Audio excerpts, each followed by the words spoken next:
Hey Hoopers, today I'm here to teach you guys how to make your very own push button rivet polypro hoop. So the same thing is going to apply the same theories will apply for any kind of tubing that you're using. Polypro is actually the hardest to work with in my opinion, so keep that in mind. I'm going to go over all the different tools that I use, where you can buy them, different things like that, and how to get a really good connection, which is the hardest part, I think, about making a hoop. But yeah, we're going to go over all of that, and hopefully you guys can totally learn from this and start making your own hoops. Alright, so I have here everything that I typically use to make a hoop. I also forgot the purple grip, because I'm going to need to put purple grip tape on this hoop. So anyway, I'll just kind of start in order. The first thing that you're going to want to use is a flexible measuring tape. These are super cheap, easy to get. Usually your mom will have one or something. I also am going to need a tubing cutter. So this is my tubing cutter. Just really simple, costs like 11 bucks. I think you can get them for like $8 on Amazon. A rivet gun and rivets. So this, I think I bought this rivet gun with a set of rivets and it was like, I don't know, $12 or something like that. And these are the rivets that I use. Let's see if we can get it to click on that. Maybe not. Okay. So these are the rivets I use. They're just 1/8 aluminum short rivets. The long ones don't really fit into tubing unless you're using bigger tubing, so I wouldn't worry about that. I use a Dremel tool with the sanding attachment. And this is to sand the ends of my connections. It makes it way easier than hand sanding, although you can use a piece of sandpaper. My insert, my polypro insert for the inside of my tubing. This is my 5/8 UV aquamarine tubing. I have a drill. This is just like a pretty basic drill for, I don't know, I got this like 3 or 4 years ago for school. And then I bought like a bunch of drill bits, and these are the ones I use for my rivets. It's a really, really tiny one. It's 9/64. So I mean basically you want 1/8 of an inch. And then this one is 7/32. Okay, whatever. 7/32. I don't know. Anyway, that's for my push button, which I actually forgot to grab. Alright, and I have my little push button. Sometimes if the connector gets stuck or something, I might need a pair of pliers, or sometimes I will use a hammer if a rivet doesn't come out all the way. I'll just hammer in with hammer the rivet in, and it'll usually go flush, and it's not a problem. Obviously my gaff tape, and the only other thing that I may use is if I'm having a hard time getting the connector to go into the tubing, which probably won't be that much of a problem. I will go downstairs to my wood stove and heat up the ends of the tubing in warm water, because my house is absolutely freezing. But anyway, another thing to mention about the insert is that you want the insert to kind of like match the curve of your tubing here, okay? So I want to make sure that this is about the same curve. If you have a piece that is too curved, it's going to make your hoop have kind of like, an egg shape this way. If it's too flat, it's going to be rounded and have an egg shape the other way. So that's why the curve of your connector is very important.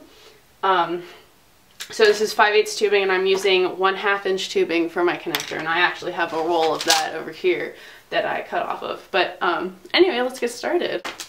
Alright, so the first step is to measure out your tubing. So I'm going to check on what size I need to make this hoop. Alright, this hoop is going to be 33 inches. So what I'm going to do is I'm going to start the tape right at the edge, and I'm just going to keep going all the way around.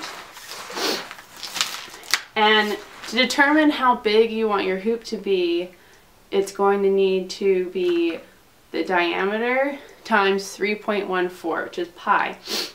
So 33, I believe, well, I'm going to check just to be sure. Alright, 33 times 3.14 is 103, that's what I thought. So, I'm actually going to start over because I just want to make sure that it's right.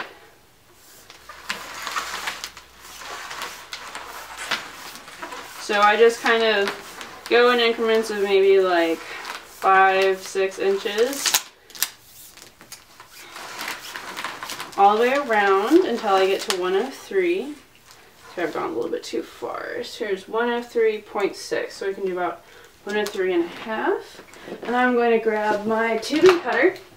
Now, polypro, like I mentioned before, is very, very difficult to work with compared to HDPE or a softer tubing, especially 3/4 polypro, and especially when it's cold in your house. My house is probably like 50 degrees right now.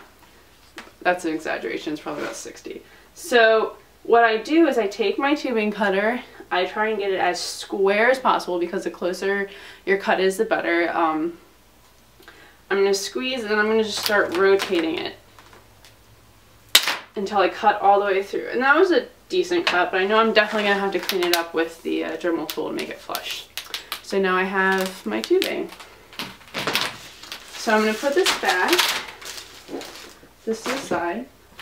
Next thing that I want to do is determine how I need to clean up this cut.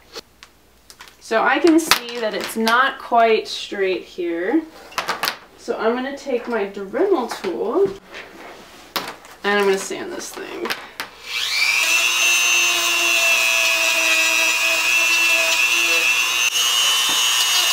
So I kind of look at it from different angles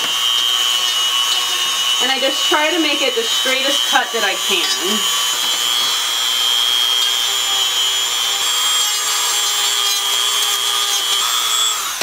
Alright, and then you're going to end up with a little bit of like extra plastic.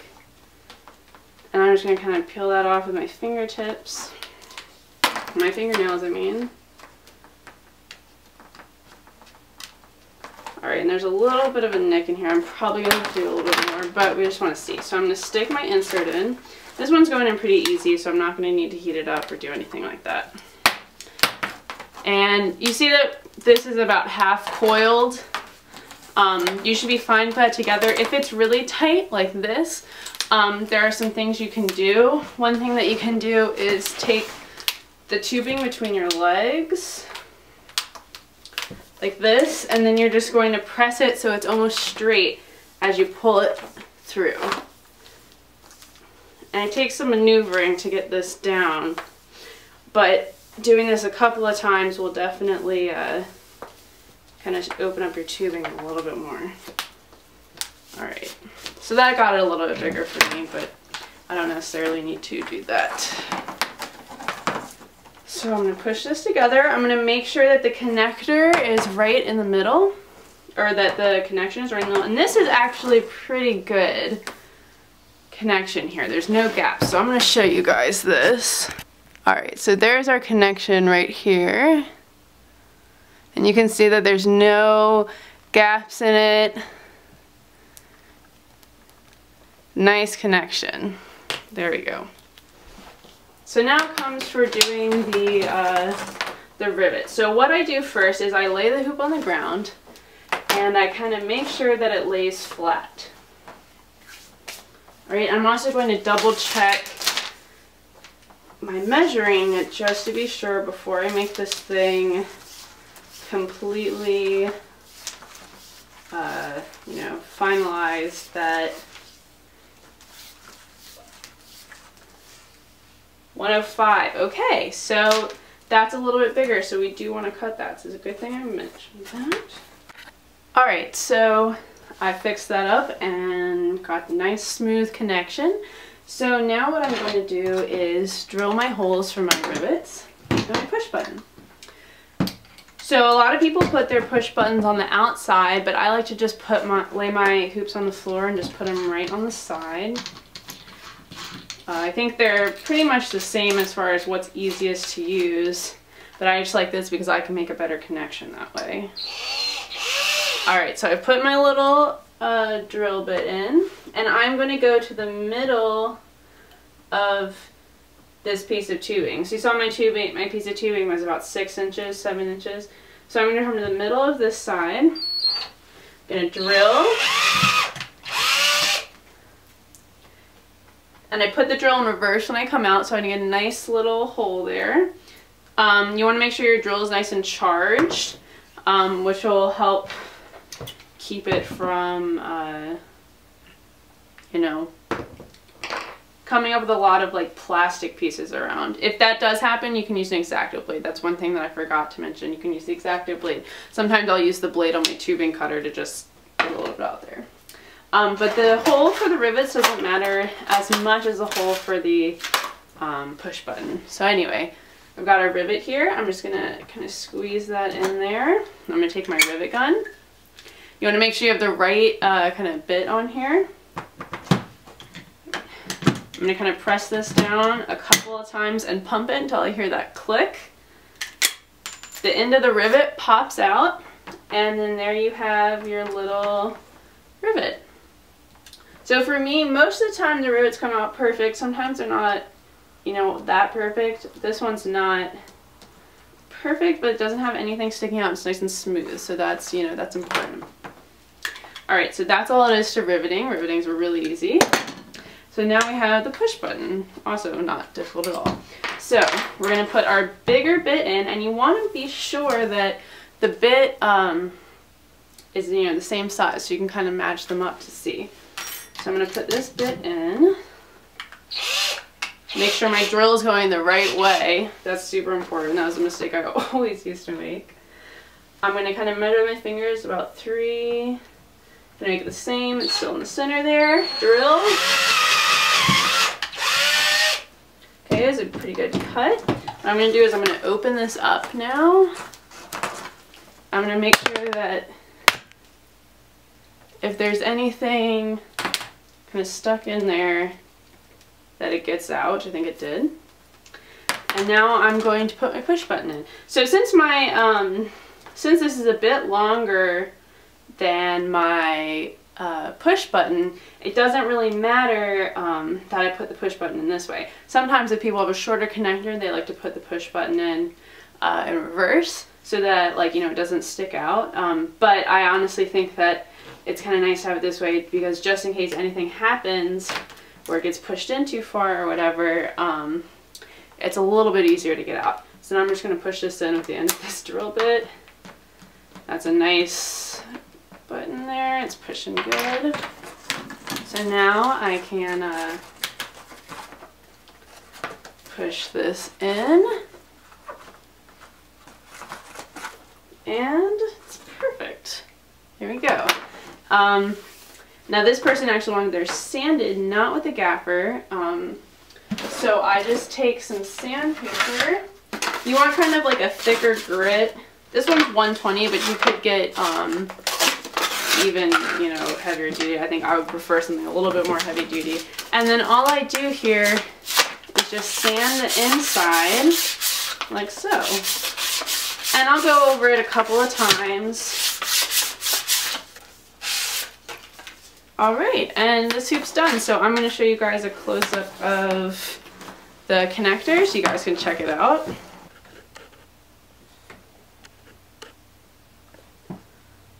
Alright, so here's our connector.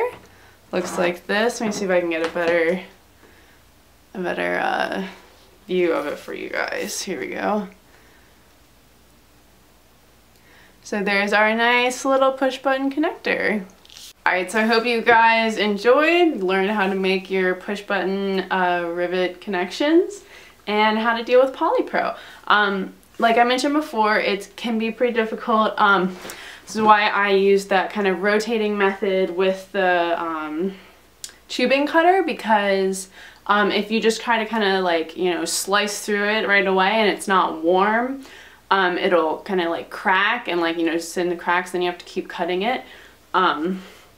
So definitely like be aware of that. It's just a lot easier when it's a little bit warmer, but since we're in winter right now, don't always have that luxury.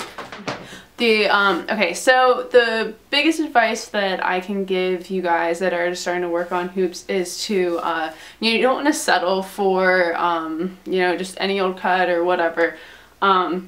If you want a really, really nice connection and a really nice hoop, you need to take all those little steps, you know, do like everything right from the start, you know, a nice square cut, you know, round the edges, smooth it out with the Dremel or sandpaper, you know, being like really precise about it can, you know, really make your hoop 20 times better than it was. So anyway, I just wanted to do this tutorial for you guys, and I hope you enjoy, and let me know if you have any other questions.